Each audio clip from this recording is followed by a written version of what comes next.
Hello,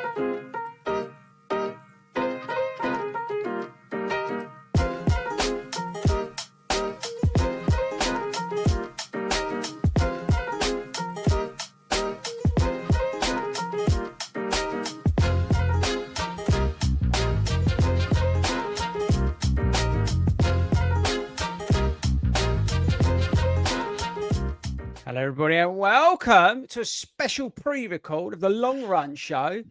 Because us three that you're watching us, I'll come on to your podcast. We're all in Chicago, which is awesome.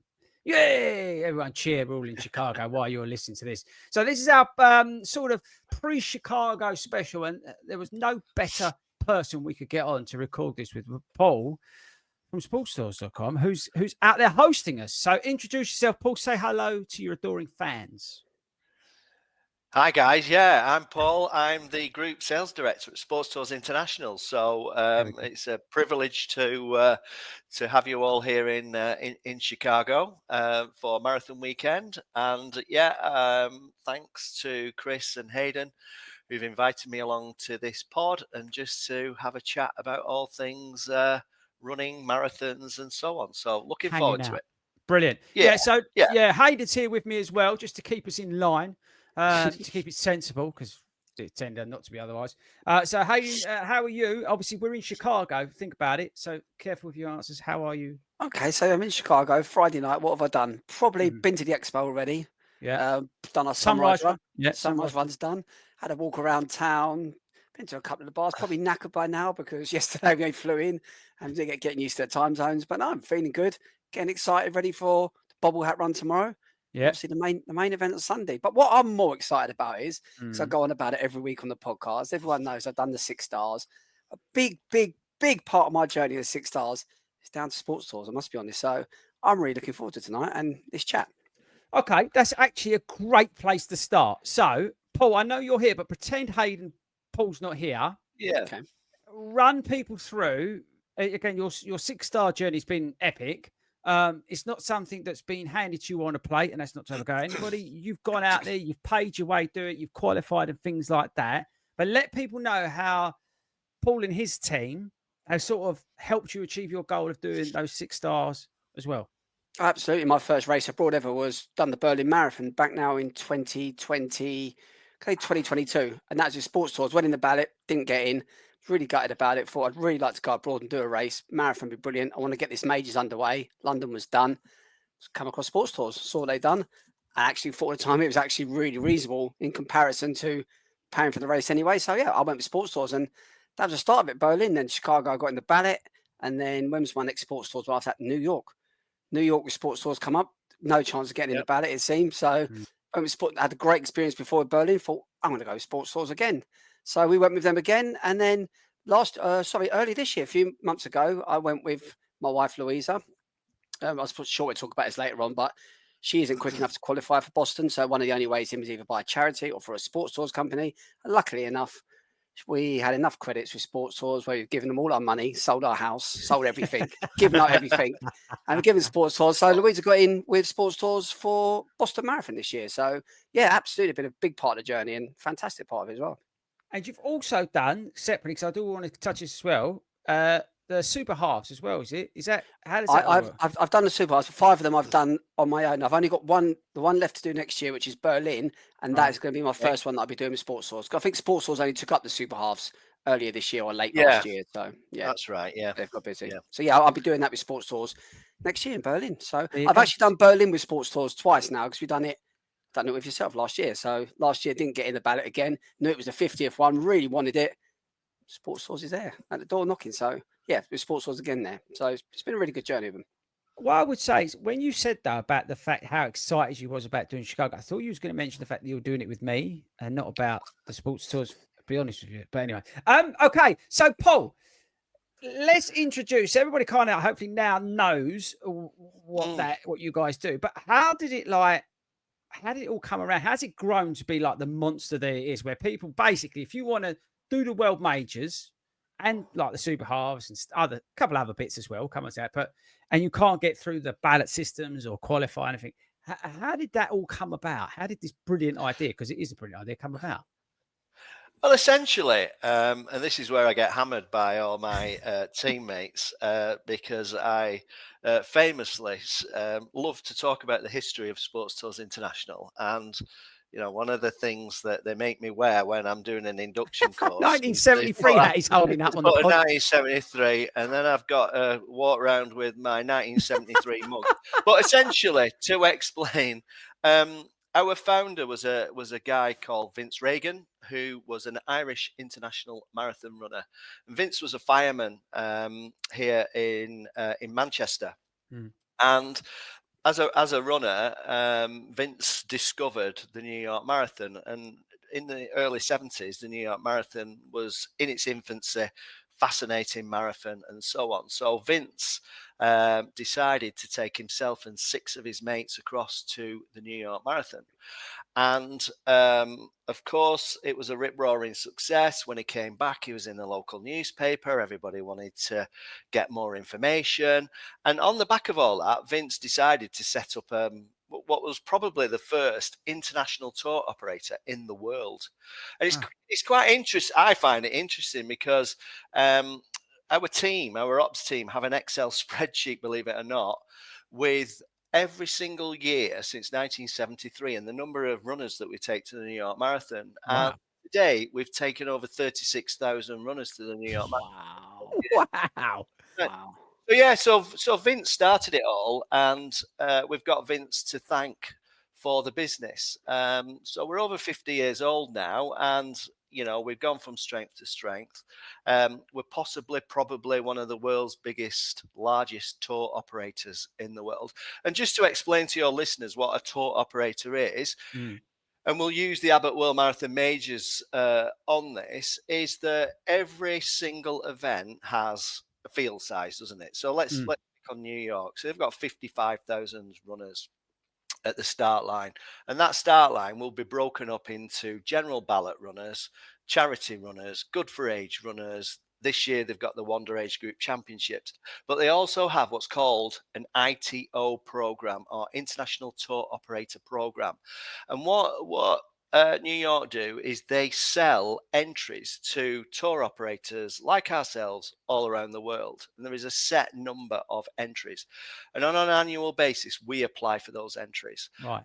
And then once we get those entries as a tour operator, as a condition of sale, we have to package that with a hotel. So we package the entry with a hotel, and we market it and we sell it, and basically fulfill our obligation on an annual basis through that. So as part of my role, I'm honoured, really, to say that I am responsible personally for the London Marathon International Tour Operator Program on behalf of London Marathon Events.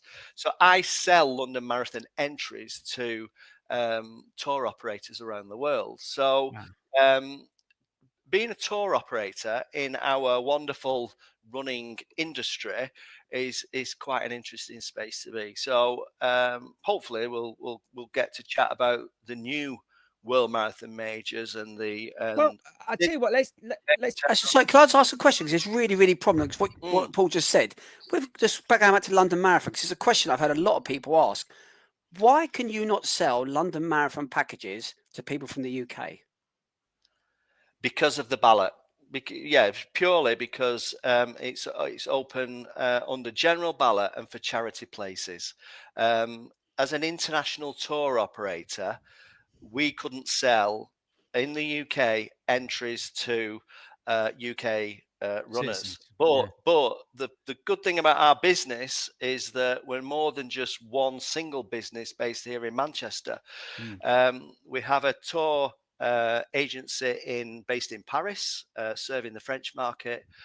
We have an agency in Dublin serving the Irish market, and more latterly, in the last 12 months, we've established a US international tour operator business, so we can sell London Marathon entries in all those 3 territories, essentially.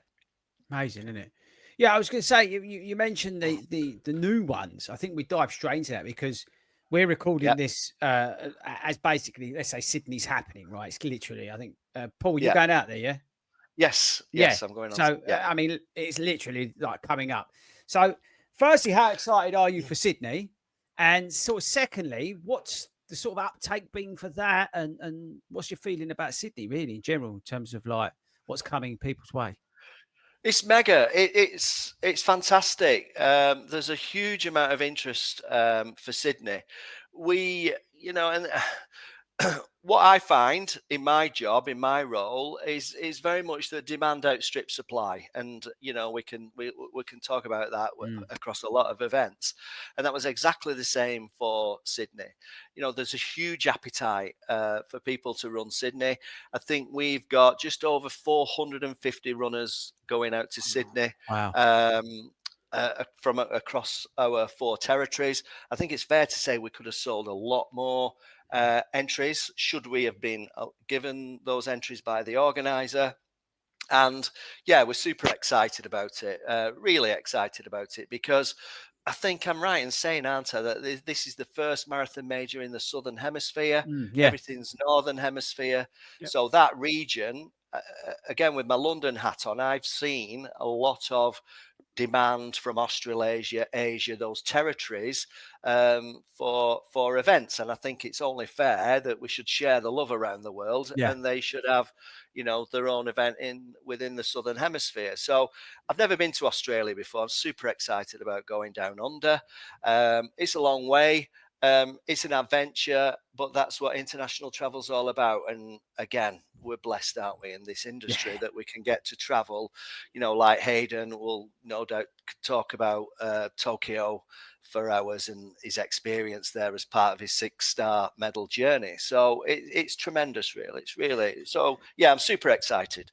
It's captivating in a way, I think. And I think because of, with travel and things like that, how more accessible, it's still expensive, but accessible it's become. I think obviously the demand post after COVID, where people now, really want to get out and travel. I think, the fact that they've added that, we spoke about it on our last podcast. Hayden and I do like a specific marathon one. And we was talking about Sydney, we was talking about Chicago, Berlin, but mainly Sydney, and how awesome it's going to be. Like, I think was it Hayden? I think it was 30,000 marathon runners, 50,000 in general, and obviously they're looking to increase that as time goes on. But as you say, it's just, I mean, I've been to Sydney a couple of times. It's an amazing place. I think it's going to be epic to see Sydney come out, which is, it's not the biggest place in the world. You think Sydney is, it's not actually that big. When you're there, it doesn't feel massive. So I think it's going to be really, really cool to see how sort of the people of Sydney come out. And I know it's an early start, but get out and celebrate running that weekend. I think it's going to be amazing to see. It really is. Yeah, we've all got to be. Sorry, it'd be interesting to see how different it will be, sort of, from which we spoke about the podcast, from last year to this year. The fact that it is a official world major this year, to know if the atmosphere will be sort of up on steroids and the crowd's going to be bigger with you guys out there. There's all tour operators out there. I wonder if it's going to, and obviously there's a lot of these running influencers and everyone else out there now. So it's be interesting to see whether it is suddenly going to be, from last year was quite a nicey sort of marathon, to this year being this absolute beast. Be great to see what the difference is like. Yeah, a couple of things from me. I think. Sorry, Chris. To your point, it's a 3:30 start. I've been told. So that's what time. Sorry, in terms of breakfast and fueling and so on. So it's really early morning. But just quickly, I think I've heard, and I'm looking forward to experiencing it, that the finish line is of epic proportions with the Sydney Harbour Bridge and the Opera House and so on. Apparently, the finish line is absolutely sensational. So, really we was talking about this, Paul, funnily enough. I think on that podcast, we was talking about me and Hayden.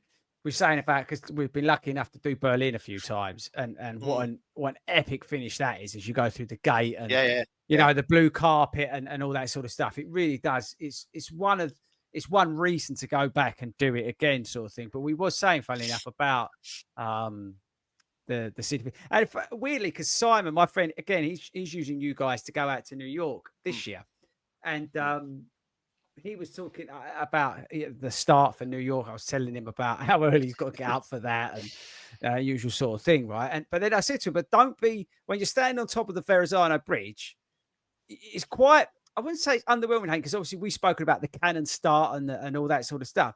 But basically, you've got two signposts just saying, and it just says start. And there's no big thing across the road. There's just literally two bits of wood that someone stuck up. And the same when you go through halfway, it's like, oh, was that it? Sort of thing. There's the DJ now. It was quite, but like the Berlin start is like when you're doing the thunderclap and all that sort of stuff. I'm guessing it's going to be the same sort of deal. As even at London, when we sing the national anthem and things like that, it's kind of cool.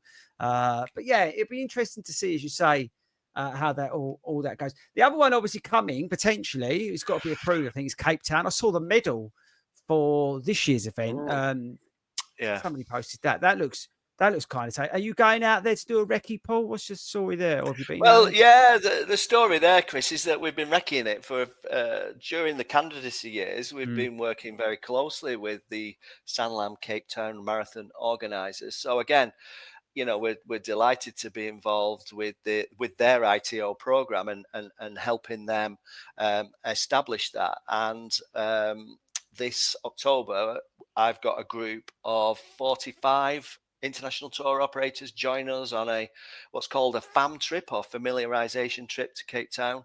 Jolly Boys outing. Jolly Boys outing. Yeah.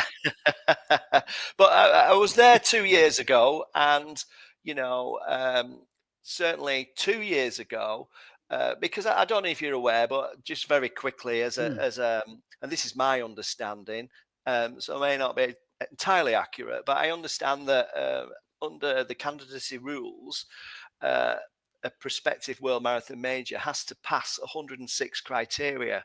Wow. And 2 years ago, I think they just failed to hit the criteria. And it's elements of, the field size, the elite field, and also what was an issue in Cape Town was that on race day, unfortunately, a lot of runners park their cars on the course near to the finish line. So that's a big no-no, as you can imagine. So absolutely. So I know that, speaking to the organisers last year, they made huge efforts with the local community, with runners, creating more. And this is the point of candidacy years, so that you hone and you make the event world class ultimately. So I was delighted to see and hear last year in 2024 that they passed all the criteria, that they'd established an elite field, and they'd got rid of the problems. But it truly is. Have you been to Cape Town? Have you? One place I've not been, I think. It's absolutely beautiful. Really? It's a stunning place with Table Mountain on one side and the ocean on the other. That is sensational, and the colour, the music, and it's just a different kind of vibe, Cape Town. So again, they're sold out. So they have got a full field size. They will have a very good elite field running. So, everything about it has got World Marathon Major attached to it. So, hopefully, fingers crossed, the announcement on the 5th of November in New York that they've passed the third candidacy year, that will mean that they will be the 8th World Marathon Major, and that event will take place in May of next year, which, if you think about it, November the 5th to May only gives everyone 6 months in which to, so there's going to be a big rush, isn't there, for places, should, as I say, fingers crossed, Cape Town gets accepted as the 8th World Marathon Major. Right, I'm going to put you on the spot. Which one's going to be the 9th? Shanghai. That's what Hayden said. Yeah. So again, fortunate enough to go to Shanghai last year to see it. Without doubt, in my opinion, it is a world-class event. It's, again, my understanding, government owned. The organisation from the Chinese is absolutely first rate. Shanghai is, again, from a cultural perspective, from an interest perspective, astonishing, really, as a place. But you'd like it, Chris, because in terms of all the different brands that exist that you don't recognize. You know, when I walked through the expo last year, you know, with the exception of Nike, who were the apparel sponsor and main sponsor, and Volvo Cars, who were the That's random. kind of Volvo Cars. Every brand that and you have never seen an expo like it in terms of displays, stands, just off the scale. In terms of digital, it was just immense, really. So I know what you mean. Yeah, so it was. Yeah, there's no doubt in my mind that, you know, they with their population won't have a problem getting a field size, and they've got some wonderful hotels. It's very reasonable. We've started to put it on sale actually for 2025 just very recently. Wow. Okay. So just to give you an indication, I think, and this is staying at the Regis Hotel where I stayed, which is a sensational hotel. I think it's £999 for 4 nights, and the race entry is currently something like £230. So I know it's a candidate. I was going to say, Hayden, that's got Hayden written over it. Went to go get my wallet. He's on that. If there's any listeners or watchers who fancy doing something completely different, wow. I would, in terms of just experience, because you know, not a lot of us have got a good reason to go to Shanghai. I've been there. But and I would say I went to this McDonald's, and it was an experience. I did. I've been everywhere I go. I went to Tokyo. It was a real experience. I went there, Paul. I don't know if you remember. Do you remember when China had the Olympics first time, or whatever it was? Yeah. I was there before the Olympics, so it was still sort of not coming of age, but you still had a lot of the older stuff, and they were doing all the work for the Olympics when I was in Shanghai. And even back then, it was like, it just blew my mind. Like you say about the technology, like you think, right, you walk in, and there's no disrespect, but you walk into the London Expo, it's still the old stands and all that sort of stuff. I can imagine what you're saying about, like, it must just be so awesome now, like in terms of the advances they made. That's, that would be. I'd sort of agree with you with that. The only thing that gives me a bit of doubt is, no disrespect to them, but of all the expos I've been to for all the majors, I've been to a few of them a few times now, and Tokyo for me was the worst. It was really. I give them their credit; it was just over COVID. I think that's probably. We were doing COVID tests actually inside the expo. You had to have a COVID test inside the expo. So that, but the rest of it was awful. They've run out of all t-shirts, jackets on the very first day. It was terrible. Probably was COVID. Yeah. But it was COVID. Yeah. Paul, I've got a question. Sorry, they've worked hard to rectify that, Hayden. Certainly this year, because I agree with you. That year you're talking about, there were queues, weren't there? They ran out of merch, so there's been a lot of improvements there. But it's we've all been to a lot of expos, so expo experts. Yeah. Next question, Paul, and then I want to get into how it works in terms of getting places and stuff. But because we was arguing about this, South America, I think, needs a major because it sort of needs one. We was debating because obviously the Mexicans, when you do any of it, they're always amazing in terms of support and the Mexican runners. But at the same time, obviously Brazil would be awesome. If you was like World Abbott Majors, where would you probably sway at the moment in terms of putting on a marathon major in South America? Where would I? It's a great question because, again, with my role with London, I facilitate a lot of. I know what the interest is and the demand is from South Americans and the tour operators for places. And you're absolutely right. The Mexicans are absolutely mad for marathon running. And one of my favorite, I shouldn't say this, but one of my favorite ITOs is a guy called German Silva. And Herman Silva won, I think, the New York Marathon twice on the bounce, finished on the podium in London. And he's such a lovely guy, and he absolutely loves running. And Herman has an agency over in Mexico. The thing, I always smile when people mention Mexico because, they're mad crazy for marathon running. But did I read an article about the Mexico City Marathon where I think there was a field size of 33,000. I know what you're going to say. Something like 10,000 got banned, didn't they, for cheating? Yeah. a third of them cheated third of them and used cheated. subway and taxis to get to the finish line. Outrageous. So they were probably after a Boston qualifier, of course. But yeah. So ridiculous. so it can't. Mexico City, never been, so I can't really comment on that. In fact, I've never been to South America, but the Argentinians, Buenos Aires, Yeah. option, and of course Rio would be fantastic. I know. That's what we Rio said. de Janeiro, Rio would sounds very Doesn't it? tempting and appealing, doesn't it? Yeah.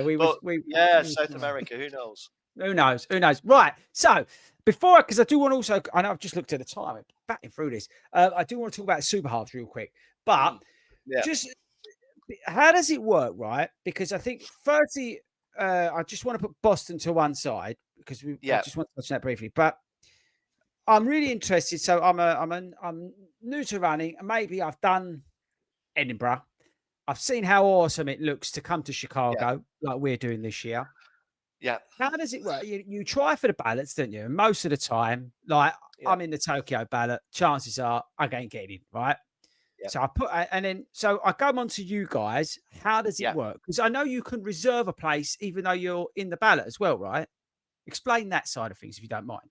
Yeah, so in advance, we offer what's called a pre-registration, which is fully refundable, and that basically guarantees your entry. So behind the scenes, and we'll take Tokyo as an example because Tokyo is fairly simple for me because we're very fortunate to get a similar number of entries year in, year out. So I know how many entries we're going to get. And so we know how many pre-registrations we can sell because we'd never sell more pre-registrations, which are guaranteed entries, than we would have entries. And of course, as one of the benefits of our history is our knowledge and understanding the demand for races. And we take this very seriously in making sure that we when we put our numbers into a race organizer, how many entries we want. Now, we don't always get the number that we want, and Boston's a great example, but we put a lot of work into that. And of course, we've got to tie that in with all the accommodation, all the contracting of accommodation, because when you've got hundreds of runners, again, knowledge, experience dictates the accommodation numbers that we take, the number of hotels. So, for example, here in Chicago, we've got 4 hotels. In Berlin, we'll have 9 hotels because that's based upon past history and so on. So that's what our operations team do very, very well. And we're in the fortunate position in so much as that we always sell out of entries. And I think it's fair to say that one of the challenges of our industry is there isn't enough entries to satisfy demand. And because as you've seen, as I've seen, certainly since post-COVID, the demand to tick off these wonderful events has just gone from strength to strength, essentially. Yeah. So that's how we determine. And if you can imagine all the tour operators going to New York Roadrunners and putting the numbers in, I know that New York Roadrunners are oversubscribed with the number. They cannot satisfy the demand. I'm the same with London. I get all the tour operators asking me for London numbers. And this year I was over 50% oversubscribed. Wow. So I have to have a lot of conversations with people saying, I know you've asked for this many, but I can only give you this many because I have to share the entries, so to speak. So yeah, that's kind of very simply how it works. Yeah. Interesting. Yeah. So just on Boston, because I think as some people, I would say the majority of people probably can't qualify, won't be able to qualify, even though it's their dream to do the 6 stars, right? Because the qualifying's there and for a reason, and it's great, right? But at the same time, people do want to do it. How does Boston work for you? Because it's a little bit different, isn't it? You, as you say, you get a limited number, right? Is that, or how does it exactly work? Yeah, and it's no secret, and I'm prepared to say we only get 50 entries for Boston. Wow. Boston has traditionally a small field size compared to all the other marathon majors. I think it would be, say, half of New York's field size, wouldn't it? Was it 26, 27,000 I think versus it was. I think well, it's 28,500 or something. This year, 28,500 versus 55 Yeah. for London, 55 for New York, and so on. So that's your first problem, in so much as that the number of entries are halved. And our contact who operates the International Tour Operator Program is being, has got an issue because she can't satisfy demand for entries. Because I think I'll go on record and say that if we could, we would very comfortably, because we understand the demand, buy way over 1,000 entries for Boston. Wow. Just to satisfy everyone, because yeah. we understand it's a unique situation, Boston.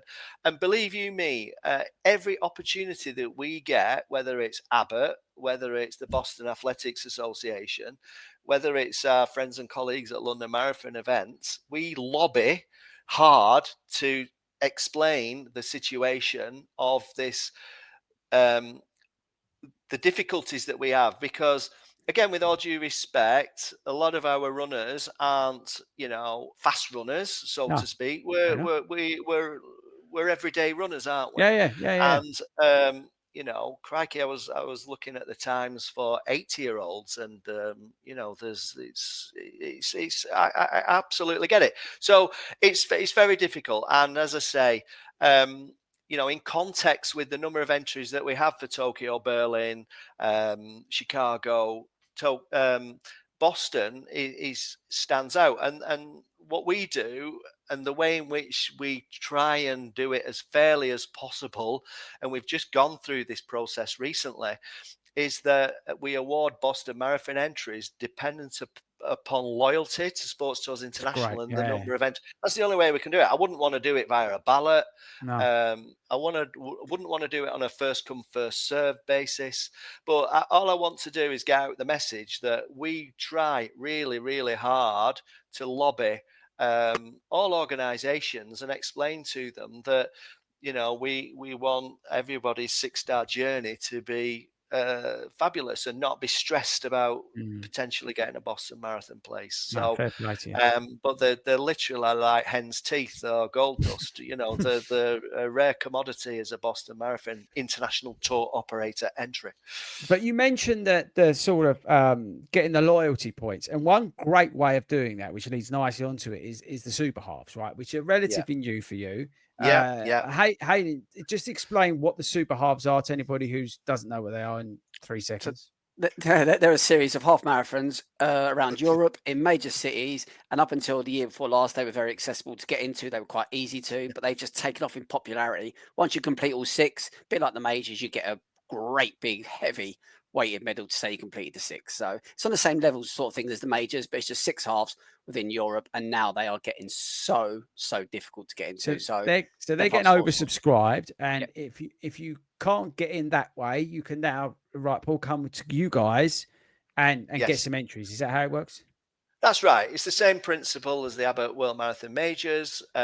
Each super half has an ITO program with a set number of entries that they sell to us, and then we package up with accommodation.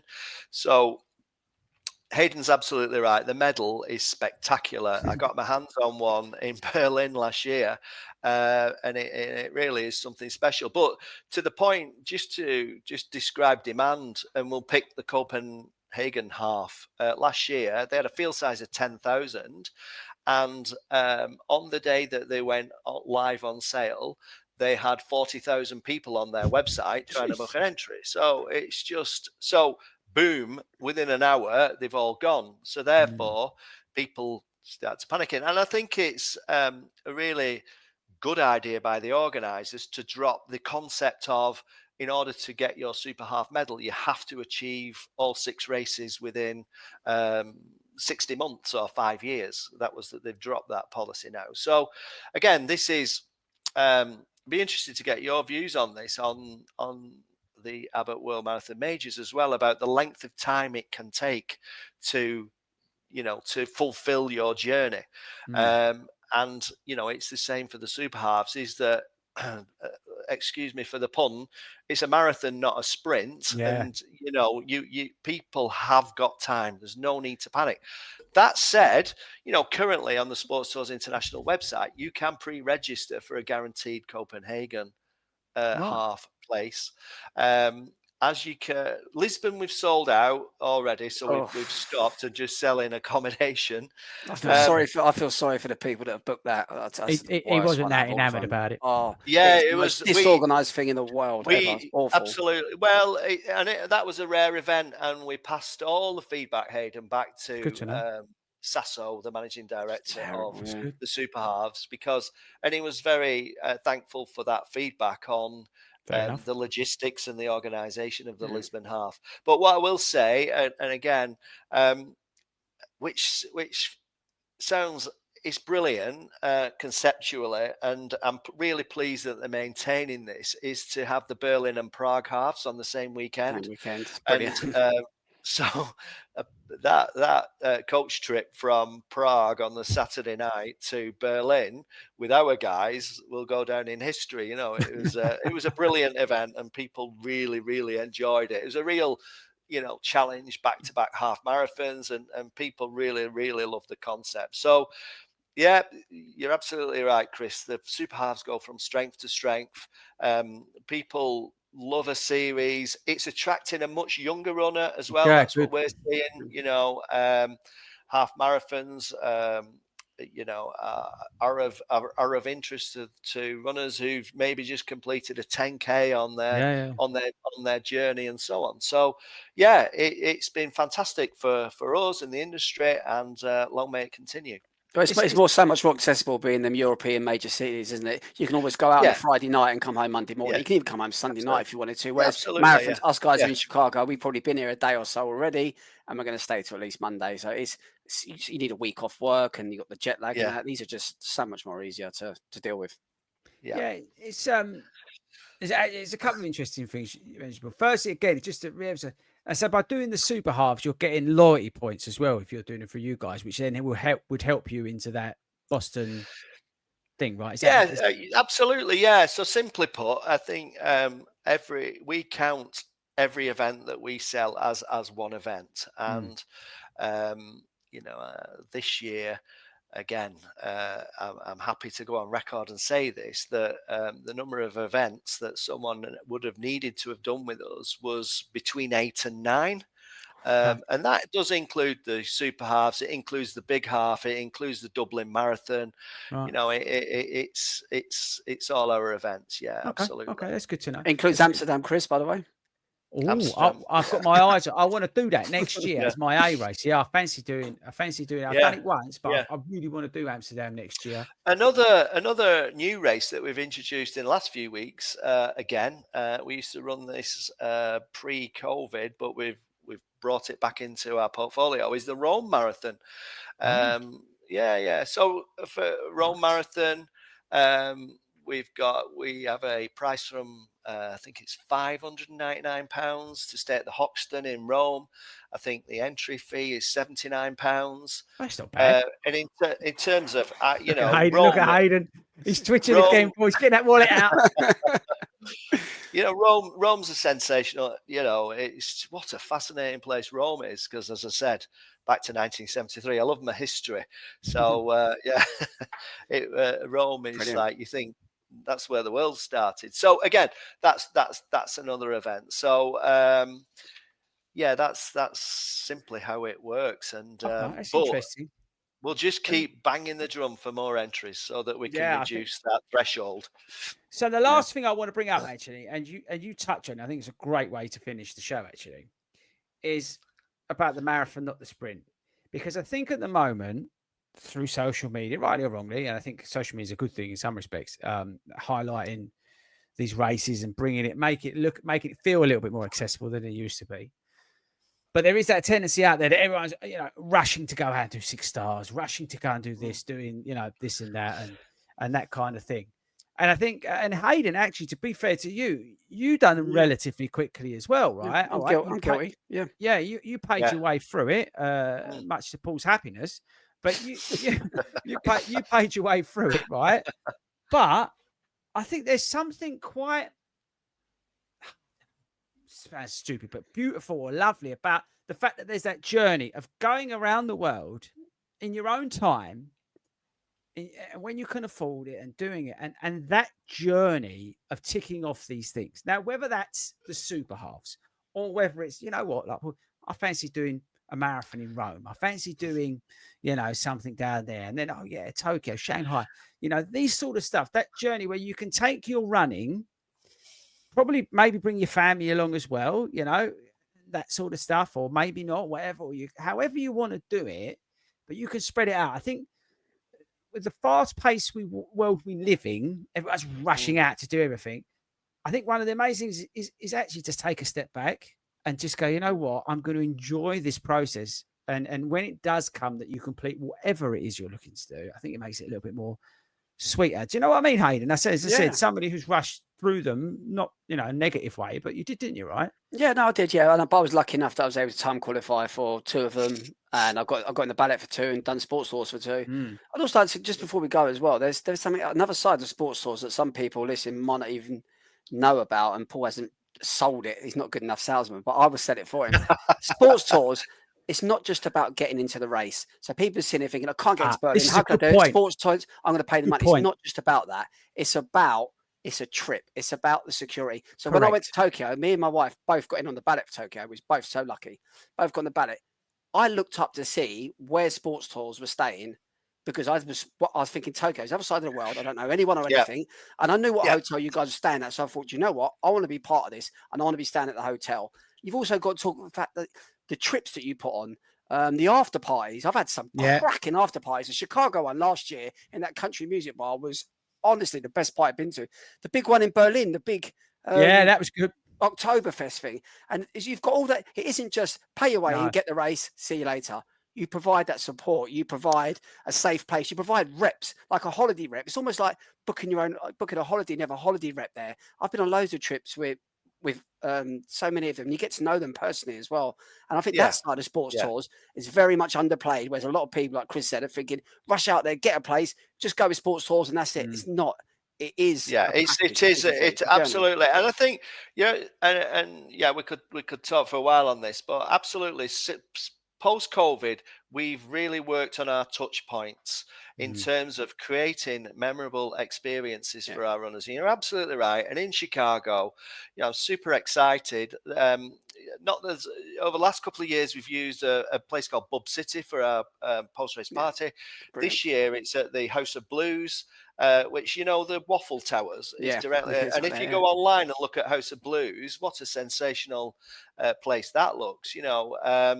In New York, we take out the whole of the Hard Rock Cafe in Times Square for over 1,000 runners. You're right. We take out the Beer Keller in Berlin. Brilliant. This year for our US runners, we hired out the Dorchester and in London, and that also. You're right. We've really, really worked on the full experiential weekend, from the pre-race briefs to the shakeout runs to the welcome drinks, but we do invest heavily in our reps and our ambassadors, so that they are your friends. They are there to look after you. And I need to give a big shout out. I need to give a big shout out to Julie as well, because she's my hero. Julie's on at least 3 of the trips I've been on, she's been there. She is absolutely brilliant. I love Julie. She's brilliant. Yeah, but to Chris's earlier point, and I think a lot about this. I ran the New York Marathon in 2006. That's 19 years ago, and what I would say to people is that when you're thinking about the Abbott, because the Abbott 6-star medal I've been told, will always exist. Right, there will potentially be a 9-star medal, but I've been told that the 6 will always exist. And what an achievement! What a reflection that you can look at if you achieve, as you've done, Hayden, that 6 stars. But there's no time limit on it. And when I look back, there's a sense of frustration from me, in so much as that. What I've been doing for the last 19 years, I could have ticked off, and what I would say to people who are thinking about Tokyo, and they look at, plan Tokyo for 4 or 5 years time. You don't have to do it. Plan it out. And think about that. But one every 2 years is going to take you 12 years. it's the same once they build in the 9. One every 2 years is going to take 18 years, Yeah. and so on. So see it from, if you're 40 years of age to 60, that block, see it as, because I think when you reflect back, and I know I do this, and this is on my kind of list of greatest achievements, running the New York Marathon back in 2006 and everything related to it. And I did that with Sportstours back then. But back then it was just a bed and bib. It's so much better now. Just it is a marathon, not a sprint. And just enjoy your running and just enjoy the process, the journey. And, just brilliant. Yeah, brilliantly put, Paul. Brilliantly put, actually. And Hayden, I do just we'll finish there, but also, big shout out to the teams of people, who work on, as you say, Paul, on the ops side, customer service. They're brilliant, and when you're out there and all that kind of thing, it's not just you say, all right, here's your bib, off you go. It's not that at all. You are getting really looked after when you're out on these things. And we don't have to say this. We couldn't care less. Yeah. We're saying this. Hayden's done it. Yeah. And he's done the 6 hours.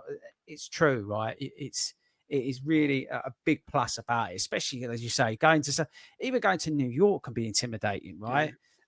So to have that help out there, like we've got in Chicago, Paul, you said about it, there's like a race briefing that's going on in the hotel on the Saturday for people to get to know things. And, that's critical stuff, for people who have traveled out there. They're the sort of little bits that you wouldn't necessarily get, right? So, a big shout.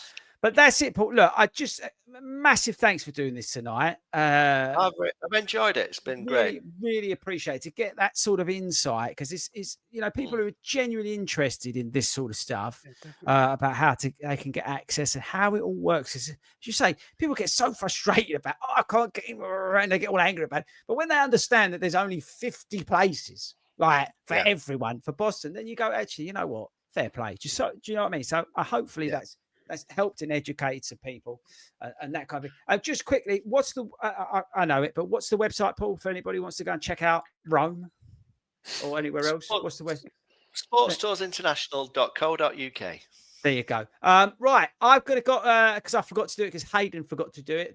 We've got to give a shout out to our sponsor, Skechers. Get over to skechers.co.uk. Big thanks to them for sponsoring the pod today. Apologies, Hayden will apologise in writing to you for not mentioning you at the front of the podcast. we're worse at this. Thanks very much, Paul. Obviously, we're now going to, what are we doing now? Because 10 wins. So this is Friday going out. So yes, tomorrow we're all doing the bobble hat run.